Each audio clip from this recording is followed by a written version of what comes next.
يا من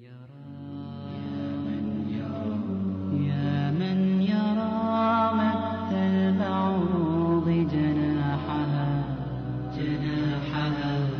في ظلمة الليل البهيل اليلي يا من يرى. One of the really amazing things about Islam, and what caused me as a young man in North America to accept it as a way of life, is not only does Islam encourage us to accept the existence of our Creator, but also it pushes us to look into His creation at the variance in colors and languages and cultures and respect the power of this divine force through His creation. One of the most basic facts in Islam and most important beliefs is that there is a Creator. And one of the ways of recognizing His existence and mightiness is by studying creation. The Creator said to those who believe and those who do not believe in the Quran, "In the creation of the heavens and the earth, and in the alternation of the night and the day, there are signs for people of understanding."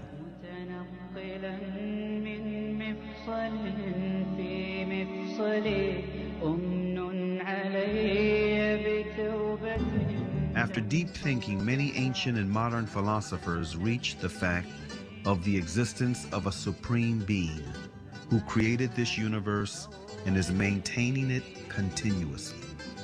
Aristotle, an ancient Greek philosopher and student of Plato, tried to demonstrate this fact, saying, "We hold, then, that the God is a living being, eternal, most good, and therefore life and a continuous eternal existence belong to the God, for that is what the God is." If people look around them, they will see the intelligent design everywhere and in their own selves. Take the eye as an example. The light reflects on the object and then reflects on our eye retina, where it is transferred into pulses to a place in the brain called the center of vision. And it is probably one of the darkest places in the human body because it is completely insulated from light. It never saw the light. And all the images that we view in our lives are formed in this part of the body, the center of vision. We see all these bright, sharp, three-dimensional images in this part of the body, while thousands and thousands of engineers in TV factories are trying to come up with an image as sharp, bright, and clear, but still they cannot. And if someone claimed that TVs that we have at home just came by chance, atoms accumulated and made those TVs, no one will believe it. But still, some people believe that the vision system came by chance. Same applies for hearing, taste, the way kidneys work, the way livers work, etc., etc. The Creator said in the Quran, "Were they created without a creator, or were they their own creators?" René Descartes, a noted French philosopher and one of the most influential thinkers of modern times, was led to belief in God through doubt. He doubted that there is God, but doubt meant to him that he thinks, which in turn meant that he exists, which therefore meant that he was created. And since he did not create himself, therefore someone else must have created him, and that one should be the source of life.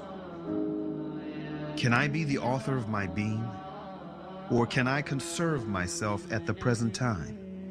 If this would be the case, then the idea of a perfect substance would be caused by my own mind. In order for this to be, I should have to be God Himself. As this, I am clearly not. Infinity is before finitude. Immanuel Kant, one of the most influential thinkers of modern times, who is regarded as the last major philosopher of the Age of Enlightenment, was impressed by all the variations, numerations, and synchronizations in this world that make the existence of an omnipotent supreme being a fact. This present world presents to us so immeasurable a stage of variety, order, fitness, and beauty. Whether we follow it up in the infinity of space or in its unlimited division.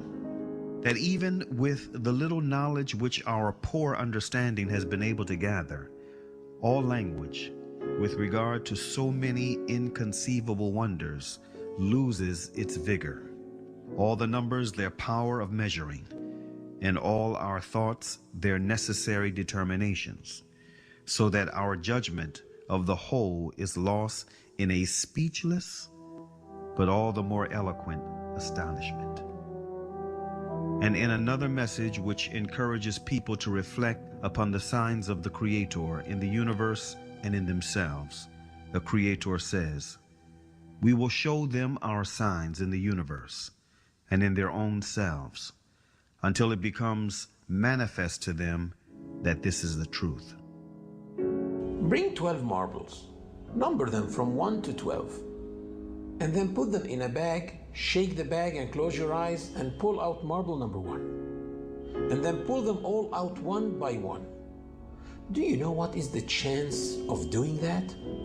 You need to try about 479 million times to pull them all out in order. So if putting 12 marbles in order is that impossible, what do you think the chances of having this entire universe come by chance, with all its systems, with all the precision, the synchronizations, the variations, the infinite numerations? People think that this can come by chance. Fred Hoyle, a famous English mathematician, expressed the impossibility of formation of higher life forms without a creator. The chance that higher life forms might have emerged by chance is comparable with the chance that a tornado sweeping through a junkyard might assemble a Boeing 747 from materials therein. Every evolutionist's attempt in the 20th century to account for the origin of life have ended in failure. Jeffrey Bada, a professor of geochemistry and a leading advocate of the theory of evolution, confesses this fact in the February 1998 issue of Earth, one of the leading periodicals of evolutionist literature. Today, as we leave the 20th century, we still face the biggest problem that we had when we entered the 20th century. How did life originate on Earth? After lengthy studies and several experiments, the famous French biologist Louis Pasteur refuted the foundation that lays ground for the theory of evolution. Can matter organize itself? No. Today there is no circumstance known under which one could affirm that microscopic beings have come into the world without parents resembling themselves.